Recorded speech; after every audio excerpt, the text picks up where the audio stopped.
One nation one election. So ఇది గతంలో కూడా వినిపించినటువంటిదే. జమిలీ ఎన్నికలు రాబోతున్నాయి అని చెప్పి గత 5 ఏళ్ళు ప్రచారం జరుగుతూనే వచ్చింది కానీ రాలేదు. అయితే ఈసారి మాత్రం ఖచ్చితంగా జమిలీ ఎన్నికలు రాబోతున్నాయని, వచ్చే ఏడాది మార్చిలో ఎన్నికలు నిర్వహించబోతున్నారు అనేటువంటి వార్తలు వస్తున్నాయి.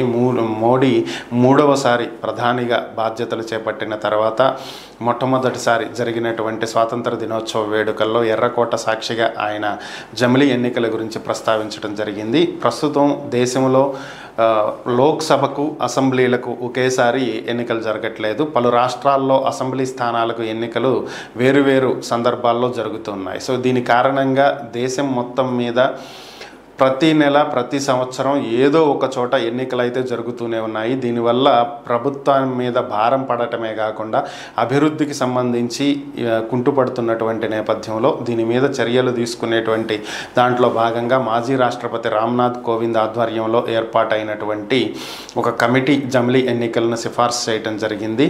ముందుగా లోక్సభ అలాగే అన్ని రాష్ట్రాల అసెంబ్లీ ఎన్నికలు ఒకేసారి నిర్వహించాలని, ఇది జరిగిన 100 రోజుల్లోగా స్థానిక సంస్థల ఎన్నికలు నిర్వహించాలని, దీని ద్వారా దేశవ్యాప్తంగా ఎన్నికలన్నీ ఒకేసారి జరిగినట్లయితే అభివృద్ధికి ఎటువంటి ఆటంకం కలగకుండా ముందుకు వెళ్ళేటువంటి అవకాశాలు ఉన్నాయని చెప్పి సిఫార్సు చేశారు. సో దీన్ని దృష్టిలో ఉంచుకుని ఈ టర్మ్లోనే జమిలీ ఎన్నికలను తీసుకురావాలి అని చెప్పి కేంద్ర ప్రభుత్వం యోచిస్తున్నట్లుగా సమాచారం.